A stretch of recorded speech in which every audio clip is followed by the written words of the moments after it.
Sanctus, Sanctus, Sanctus Dominus Deus Sabaoth.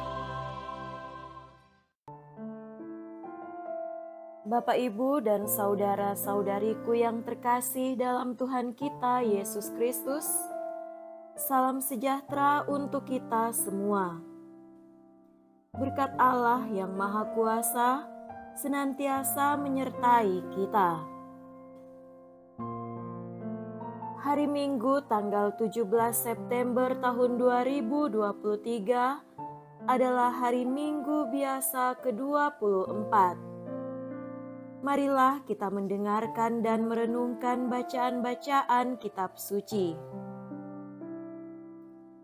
Bacaan pertama dari kitab Putra Sirak, bab 27, ayat 30, sampai bab 28 ayat 9.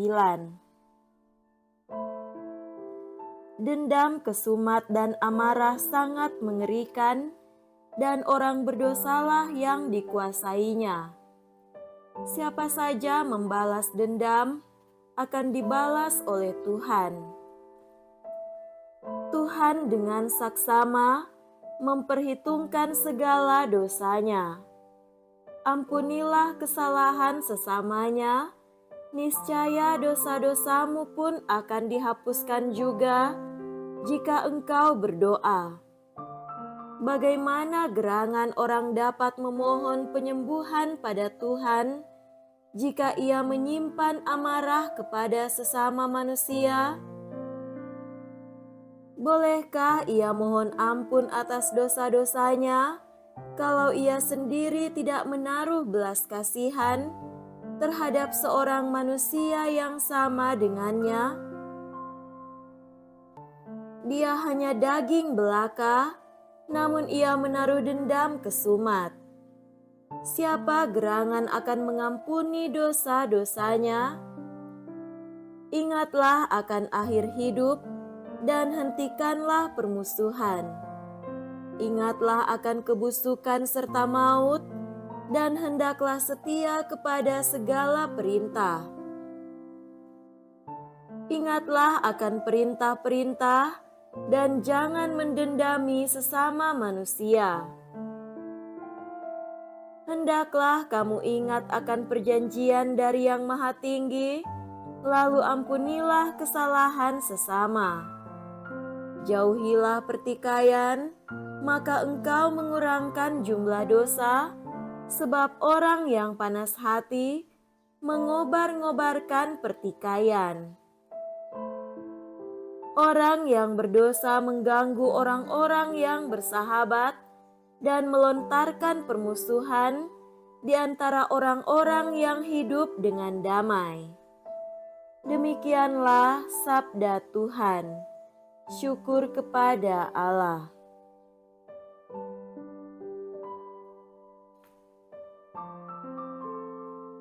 Bacaan kedua dari surat Rasul Paulus kepada jemaat di Roma, bab 14, ayat 7 sampai 9. Saudara-saudara, tidak ada seorang pun di antara kita yang hidup untuk dirinya sendiri, dan tidak ada seorang pun yang mati untuk dirinya sendiri. Sebab jika kita hidup bagi Tuhan, dan jika kita mati bagi Tuhan. Jadi entah hidup entah mati, kita tetap milik Tuhan. Sebab untuk itulah Kristus telah mati dan hidup kembali, supaya ia menjadi Tuhan baik atas orang-orang mati maupun atas orang-orang hidup.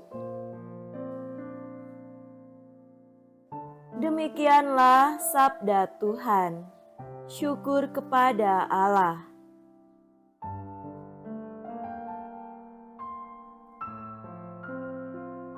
Semoga Tuhan beserta kita, sekarang dan selama-lamanya. Inilah Injil suci menurut Matius. Dimuliakanlah Tuhan. Injil Matius bab 18 ayat 21 sampai 35. Sekali peristiwa, datanglah Petrus kepada Yesus dan berkata, "Tuhan, sampai beberapa kali aku harus mengampuni saudaraku jika ia berbuat dosa terhadap aku? Sampai 7 kali?" Yesus berkata kepadanya, "Bukan, aku berkata kepadamu, bukan sampai 7 kali, melainkan sampai 70 kali 7 kali. Sebab hal kerajaan surga seumpama seorang raja yang hendak mengadakan perhitungan dengan hamba-hambanya. Setelah ia mulai mengadakan perhitungan itu, dihadapkanlah kepadanya seorang yang berhutang 10.000 talenta. Tetapi karena orang itu tidak mampu melunasi utangnya, raja itu memerintahkan supaya ia dijual beserta anak istrinya dan segala miliknya untuk melunasi utangnya. Lalu sujudlah hamba itu menyembah dia, katanya, 'Sabarlah dahulu, segala utangku akan kulunasi.' Tergeraklah hati raja itu oleh belas kasihan akan hamba itu, sehingga ia membebaskannya dan menghapuskan utangnya. Tetapi ketika hamba itu keluar, ia bertemu dengan seorang hamba lain yang berhutang 100 dinar kepadanya. Ia menangkap dan mencekik kawannya itu, katanya, 'Bayar utangmu.' Lalu sujudlah kawannya itu dan memohon kepadanya, 'Sabarlah dahulu, utangku itu akan aku lunasi.' Tetapi dia menolak dan menyerahkan kawannya itu ke dalam penjara sampai dia melunasi utangnya. Melihat itu, kawan-kawannya yang lain sangat sedih, lalu menyampaikan segala yang terjadi kepada tuan mereka. Lalu raja itu menyuruh memanggil hamba pertama tadi dan berkata kepadanya, 'Hai hamba yang jahat, seluruh utangmu telah kuhapuskan karena engkau memohon kepadaku. Bukankah engkau pun harus mengasihani kawanmu seperti aku telah mengasihani engkau?' Maka marahlah tuannya itu dan menyerahkan dia kepada algojo-algojo sampai dia melunaskan seluruh utangnya. Demikian juga Bapa-Ku yang di surga akan berbuat terhadap kamu apabila kamu masing-masing tidak mengampuni saudaramu dengan segenap hatimu." Demikianlah sabda Tuhan. Terpujilah Kristus.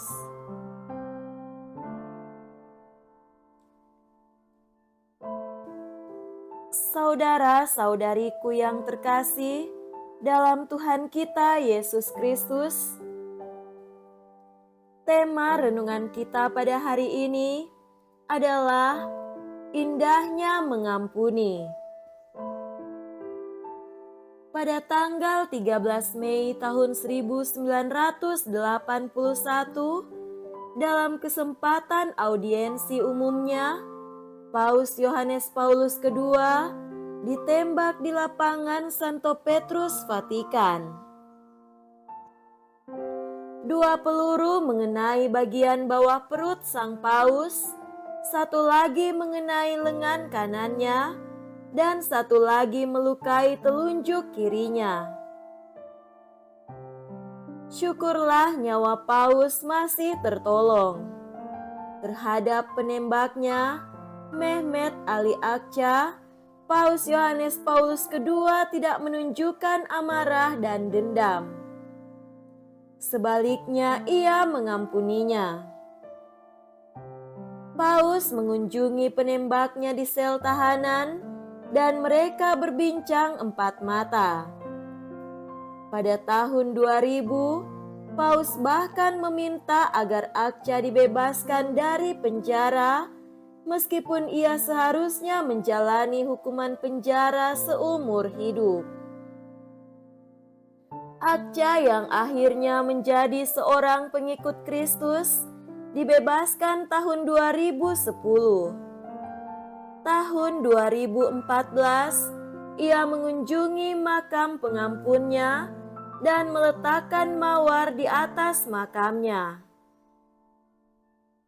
Saudara terkasih, setiap pribadi mendambakan relasi harmonis dengan sesamanya. Tetapi relasi itu kerap menemui konflik karena pelbagai sebab.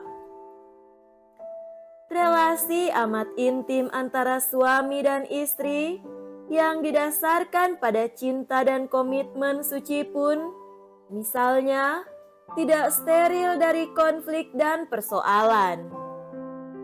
Konflik biasanya terjadi karena salah satu pihak melakukan kesalahan yang melukai hati dan perasaan pihak yang lain. Ataupun bisa terjadi bahwa kedua belah pihak saling melukai satu sama lain. Kesalahan, konflik, dan perseteruan biasanya ditandai oleh rasa sombong, rasa benci dan dengki, amarah, bahkan dendam.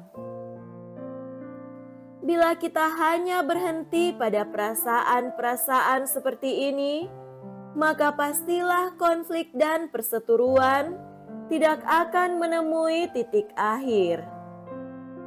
Kedua pihak yang berseteru pada akhirnya hanya akan tenggelam dalam kesengsaraan dan kebinasaan yang miris. Relasi bahagia dan damai pun jauh dari hidup mereka. Relasi bahagia dan damai tentu bisa dibangun antar manusia.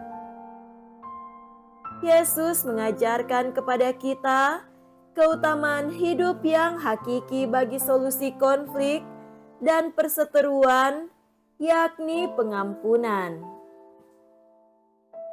Karena itu, pertama-tama kita harus sabar dan tenang.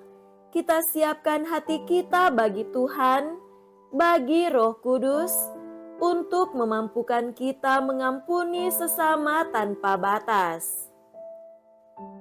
Petrus bertanya, "Tuhan, sampai berapa kalikah aku harus mengampuni saudaraku jika ia berbuat dosa terhadap aku?" Dan Yesus menjawab, "Bukan, aku berkata kepadamu, bukan sampai 7 kali, melainkan sampai 70 kali 7 kali." Jawaban Yesus ini menempatkan pengampunan Kristiani dalam kontras dengan amarah dan dendam manusia yang dikuasai oleh dosa atau kejahatan. Angka 7 dan 70 kali 7 mengingatkan kita akan teks Kejadian bab 4 ayat 23 sampai 24.